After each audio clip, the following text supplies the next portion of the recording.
வணக்கம். ஆகாஷவாணி.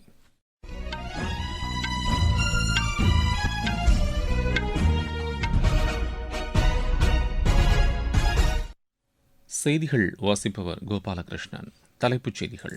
ஆஸ்திரேலியா சென்றுள்ள பிரதமர் திரு நரேந்திர மோடி இருநாட்டு வருடாந்திர உச்சிமாநாட்டில் பங்கேற்க உள்ளார். விவசாயிகளுக்கு அதிகாரம் அளிப்பதற்கான நடவடிக்கைகளில் மத்திய அரசு தொடர்ந்து ஈடுபட்டு வருவதாக பாதுகாப்பு அமைச்சர் திரு ராஜ்நாத் சிங் தெரிவித்துள்ளார். மேற்காசியாவில் நிலவும் பதற்றத்தை களைய அமெரிக்காவும் ஈரானும் தொடர்ந்து பேச்சுகளில் ஈடுபட வேண்டும் என்று இந்தியா வலியுறுத்தியுள்ளது. ஈரானுக்கு எதிரான அமெரிக்க ராணுவ நடவடிக்கையில் பல்வேறு முக்கிய நேட்டோ கூட்டமைப்பு நாடுகள் ஆதரவளிக்க மறுத்துவிட்டதாக அமெரிக்க அதிபர் திரு டொனால்டு டிரம்ப் குற்றம் சாட்டியுள்ளார். நாட்டின் 98வது செஸ் கிராண்ட் மாஸ்டர் என்ற பெருமையை கன்னியாகுமரியைச் சேர்ந்த 17 வயதான அஸ்வத் பெற்றுள்ளார். இனி விரிவான செய்திகள். ஆஸ்திரேலியாவில் 3 நாள் பயணம் மேற்கொள்ளும் பிரதமர் திரு நரேந்திர மோடி அங்கு நடைபெறும் இந்திய ஆஸ்திரேலிய வருடாந்திர உச்சி மாநாட்டில் பங்கேற்க உள்ளார். அந்நாட்டு பிரதமர் திரு ஆண்டனி அல்பனீஸுடன் மெல்பர்னில் இன்று இருதரப்பு பேச்சு நடத்தவுள்ளார். அப்போது இரு நாடுகளுக்கிடையே வர்த்தகம், பாதுகாப்பு, முக்கிய தொழில்நுட்பங்கள், கல்வி, இரு நாட்டு மக்களுக்கு இடையேயான உறவுகள் ஆகியவற்றில் ஒத்துழைப்பை வலுப்படுத்துவது குறித்து இரு தலைவர்களும் விவாதிப்பார்கள் என்று எதிர்பார்க்கப்படுகிறது. இப்பயணத்தின் போது இரு நாட்டு முன்னணி வர்த்தக தலைவர்களுடனும் பிரதமர் உரையாடவுள்ளார். அத்துடன் தலைமைச் செயல் அதிகாரிகள் கூட்டத்தில் பிரதமர் பங்கேற்று உரையாற்றவுள்ளார். இதுகுறித்து சமூக வலைதளத்தில் பதிவிட்டுள்ள திரு நரேந்திர மோடி ஆஸ்திரேலிய பிரதமருடனான சந்திப்பை தாம் ஆவலுடன் எதிர்நோக்கியிருப்பதாக கூறியுள்ளார். அங்கு வசிக்கும் இந்திய வம்சாவளியினருடன் தாம் உரையாட வாய்ப்பு கிடைத்துள்ளதாகவும் அவர் தெரிவித்துள்ளார். மெல்பர்னில் தமக்கு சிறப்பான வரவேற்பளித்த இந்திய வம்சாவளியினருக்கு நன்றி தெரிவித்துக் கொள்வதாகவும் பிரதமர் குறிப்பிட்டுள்ளார். விவசாயிகளுக்கு அதிகாரமளிப்பதற்கான நடவடிக்கைகளில் மத்திய அரசு தொடர்ந்து ஈடுபட்டு வருவதாக பாதுகாப்பு அமைச்சர் திரு ராஜ்நாத் சிங் தெரிவித்துள்ளார். புதுதில்லியில் நடைபெற்ற வேளாண் தலைமைத்துவ மாநாட்டின் நிறைவு நாள் நிகழ்ச்சியில் உரையாற்றிய அவர், குறைந்தபட்ச ஆதரவு விலை, விவசாயிகள் வருவாய் ஆதரவு திட்டத்தின் கீழ் பொருளாதார உதவி, பயிர் காப்பீட்டு திட்டம், உரங்களுக்கான மானியம் போன்ற முன்முயற்சிகள் மூலம் விவசாயிகளின் வருவாயை அதிகரிக்கவும் தற்சார்புடையவர்களாக மாற்றவும் அரசு செயல்பட்டு வருவதாக கூறினார். இளைஞர்கள் தங்களுடைய புதுமை கண்டுபிடிப்பு, திறன்கள் மற்றும் தொழில் முனைவு மூலம் வேளாண் முறையை கட்டமைக்க பங்களிப்பு செய்ய வேண்டும் என்று திரு ராஜ்நாத் சிங் அறிவுறுத்தியுள்ளார். மேற்காசியாவில் நிலவும் பதற்றங்கள், அண்மையில் நடைபெற்ற தாக்குதல்கள் கவலை அளிப்பதாக இந்தியா கூறியுள்ளது. இதுகுறித்து வெளியுறவு அமைச்சகம் வெளியிட்டுள்ள அறிக்கையில், இதுபோன்ற நிகழ்வுகள் அப்பகுதியில் அமைதி, பாதுகாப்பு மற்றும் ஸ்திரத்தன்மையை சீர்குலைக்கும் என்று கூறியுள்ளது. இதையடுத்து அனைத்து தரப்பினரும் பதற்றத்தை தணிப்பதற்கான நடவடிக்கைகளை மேற்கொள்ளுமாறும் கேட்டுக் கொண்டுள்ளது. மக்களின் பாதுகாப்பையும் தடையற்ற எரிசக்தி விநியோகம் மற்றும் வர்த்தக போக்குவரத்தை உறுதி செய்யுமாறும் அழைப்பு விடுக்கப்பட்டுள்ளது. மோதலை முடிவுக்கு கொண்டுவர அமெரிக்காவும் ஈரானும் பேச்சுகள் மூலம் தீர்வு காண வேண்டும் என்று இந்தியா வலியுறுத்துவதாக வெளியுறவு அமைச்சகம் வெளியிட்டுள்ள அறிக்கையில் குறிப்பிடப்பட்டுள்ளது. பிரிக்ஸ் நாடுகளின் பெண் அமைச்சர்கள் பங்கேற்றுள்ள 2 நாள் கூட்டம் நேற்று கொச்சியில் தொடங்கியது. மத்திய பஞ்சாயத் ராஜ் அமைச்சகம் இந்த கூட்டத்திற்கு ஏற்பாடு செய்துள்ளது. முன்னதாக மகளிருக்கு அதிகாரம் அளித்தல் மற்றும் முக்கிய பிரச்சினைகள் குறித்து அமைச்சர்கள் விவாதித்தனர். கூட்டத்தின் நிறைவு நாளான இன்று பிரிக்ஸ் அமைச்சர்களின் கூட்டு தீர்மானம் ஏற்றுக்கொள்ளப்படும் என்று எதிர்பார்க்கப்படுவதாக எமது செய்தியாளர் தெரிவிக்கிறார். நீங்கள் கேட்டுக்கொண்டிருப்பது ஆகாஷவாணியின் செய்தி அறிக்கை. ஊரக வளர்ச்சிக்கான புதிய அத்தியாயம். வளர்ச்சியடைந்த இந்தியாவிற்கான ஊரக வேலைவாய்ப்பு உறுதி மற்றும் வாழ்வாதார சட்டம் செயல்பாட்டிற்கு வந்துள்ளது. இந்த சட்டம் வருடத்திற்கு 125 நாட்கள் வேலையை உறுதி செய்கிறது. இதில் வாரந்தோறும் ஊதியம் வழங்கப்படுவது கட்டாயமாக்கப்பட்டுள்ளது. நாள்தோறும் குறைந்தபட்சம் 300 ரூபாய் ஊதியத்தை இந்த சட்டம் உறுதி செய்கிறது. பணி முடிந்த 15 நாட்களுக்குள் ஊதியம் வழங்குவதை உறுதி செய்வதற்கான அம்சங்களும் இதில் இடம்பெற்றுள்ளன. ஊதியம் காலதாமதமாக வழங்கப்பட்டால் அதற்கான இழப்பீட்டுத் தொகைக்கும் இதில் வகை செய்யப்பட்டுள்ளது. வளர்ச்சியடைந்த இந்தியாவிற்கான பயணத்தில் மோடி அரசு தொடரும் சீர்திருத்த நடவடிக்கைகள்.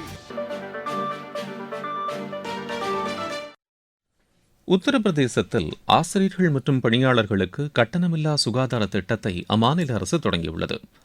வாரணாசியில் நடைபெற்ற நிகழ்ச்சியில் முதலமைச்சர் திரு யோகி ஆதித்யநாத் இத்திட்டத்தை தொடங்கி வைத்தார்.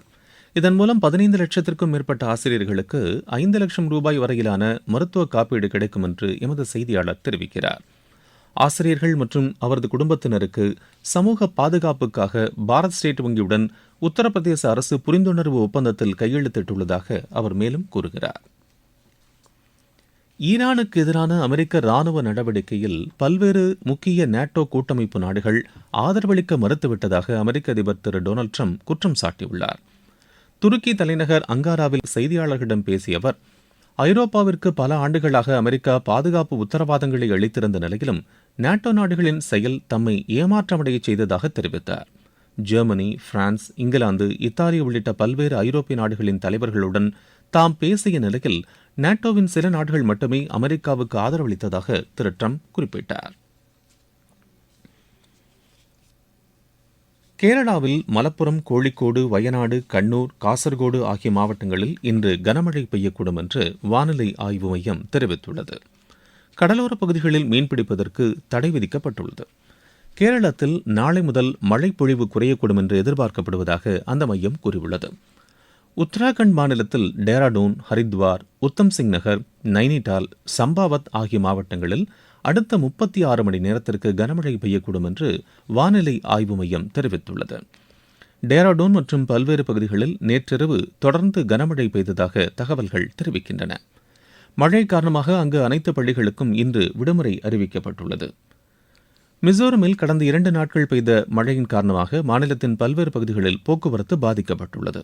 வீடுகள் சேதமடைந்தது, தகவல் தொடர்பும் துண்டிக்கப்பட்டுள்ளது. குஜராத்தில் பெய்த மழையினால் சூரத், தாப்பி, நவ்சாரி மாவட்டங்கள் மிக மோசமாக பாதிக்கப்பட்டுள்ளன. மீட்பு மற்றும் நிவாரணப் பணிகள் தொடர்ந்து நடைபெற்று வருகின்றன. அங்கு நிலவும் சூழ்நிலைகள் குறித்து குஜராத் முதலமைச்சர் திரு பூபேந்திர பட்டேலை தொடர்பு கொண்டு மத்திய உள்துறை அமைச்சர் திரு அமித்ஷா கேட்டறிந்தார். மாநிலத்திற்கு தேவையான அனைத்து உதவிகளையும் மத்திய அரசு வழங்கும் என்றும் அப்போது அவர் தெரிவித்தார். தமிழக விவசாயிகளிடமிருந்து கொப்பரை மற்றும் தோட்டாபுரி மாம்பழங்களை கொள்முதல் செய்ய மத்திய அரசு ஒப்புதல் அளித்துள்ளது. இதுகுறித்து வேளாண் மற்றும் விவசாயிகள் நலத்துறை அமைச்சகம் வெளியிட்டுள்ள அறிக்கையில், தமிழக அரசு சமர்ப்பித்த பரிந்துரையின் அடிப்படையில் இந்த ஒப்புதல் வழங்கப்பட்டுள்ளதாக கூறப்பட்டுள்ளது.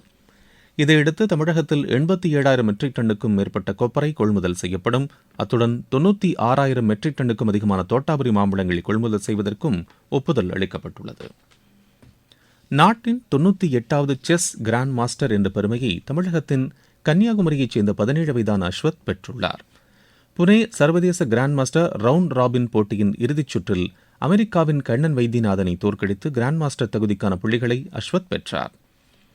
ஆஸ்திரிய அணிக்கு எதிரான 21 வயதுக்குட்பட்டோருக்கான 2வது மற்றும் இறுதி ஹாக்கி போட்டியில் இந்தியா 4-1 என்ற கோல் கணக்கில் வெற்றி பெற்றது. இந்திய, இங்கிலாந்து அணிகளுக்கு இடையேயான 4வது டுவெண்டி கிரிக்கெட் போட்டி இன்று நடைபெறுகிறது. பிரிஸ்டலில் நடைபெறவுள்ள இப்போட்டி இரவு 10 மணிக்கு தொடங்குகிறது. 5 போட்டிகளை கொண்ட இத்தொடரில் இங்கிலாந்து 2-1 என்ற ஆட்டக்கணக்கில் முன்னிலையில் உள்ளது. 23 வயதுக்குட்பட்டோருக்கான ஆசிய குத்துச்சண்டை சாம்பியன் போட்டியின் மகளிர் பிரிவில் இந்தியாவின் 9 வீராங்கனைகள் அரையிறுதிச் சுற்றுக்கு முன்னேறியுள்ளனர். இந்தோனேஷியாவின் ஜகார்த்தாவில் நடைபெற்று வரும் இப்போட்டியின் காலிறுதிச் சுற்றில் 51 கிலோ இடைப்பிரிவில் தனு, 54 கிலோ இடைப்பிரிவில் நிஷா, 57 கிலோ இடைப்பிரிவில் பிராச்சி, 60 கிலோ இடைப்பிரிவில் நிகிதாச்சன், 65 கிலோ இடைப்பிரிவில் காஜல், 70 கிலோ இடைப்பிரிவில் ஷிவானி, 75 கிலோ இடைப்பிரிவில் முஸ்கான், 80 கிலோ இடைப்பிரிவில் நைனா, பிரியங்கா ஆகியோர் வெற்றி பெற்றனர். இதன் மூலம் இந்தியாவுக்கு 9 பதக்கங்கள் கிடைப்பது உறுதியாகியுள்ளது. பெல்ஜியத்தில் நடைபெற்று வரும் சர்வதேச டென்னிஸ் போட்டியில் இந்தியாவின் மனஸ் தாம்னே காலிறுதிக்கு முன்னேறியுள்ளார். ஆடவர் ஒற்றையர் பிரிவு காலிறுதிக்கு முந்தைய சுற்றில் அவர் 7-6, 7-6 என்ற செட் கணக்கில் ஆஸ்திரியாவின் சாண்ட்ரோ காப்பை வென்றார். ஆடவர் இரட்டையர் பிரிவில் இந்தியாவின் மத்வின் கமத், அதர்வா சர்மா இணை காலிறுதிச் சுற்றுக்கு முன்னேறியுள்ளது. மீண்டும் தலைப்புச் செய்திகள். ஆஸ்திரேலியா சென்றுள்ள பிரதமர் திரு நரேந்திர மோடி இருநாட்டு வருடாந்திர உச்சி மாநாட்டில் பங்கேற்க உள்ளார். விவசாயிகளுக்கு அதிகாரமளிப்பதற்கான நடவடிக்கைகளில் மத்திய அரசு தொடர்ந்து ஈடுபட்டு வருவதாக பாதுகாப்பு அமைச்சர் திரு ராஜ்நாத் சிங் தெரிவித்துள்ளார். மேற்காசியாவில் நிலவும் பதற்றத்தை களைய அமெரிக்காவும் ஈரானும் தொடர்ந்து பேச்சுகளில் ஈடுபட வேண்டும் என்று இந்தியா வலியுறுத்தியுள்ளது. ஈரானுக்கு எதிரான அமெரிக்க ராணுவ நடவடிக்கையில் பல்வேறு முக்கிய நேட்டோ கூட்டமைப்பு நாடுகள் ஆதரவளிக்க மறுத்துவிட்டதாக அமெரிக்க அதிபர் திரு டொனால்டு ட்ரம்ப் குற்றம் சாட்டியுள்ளார். நாட்டின் 98வது செஸ் கிராண்ட் மாஸ்டர் என்ற பெருமையை கன்னியாகுமரியைச் சேர்ந்த 17 வயதான அஸ்வத் பெற்றுள்ளார். இத்துடன் இந்த செய்தி அறிக்கை நிறைவு பெறுகிறது.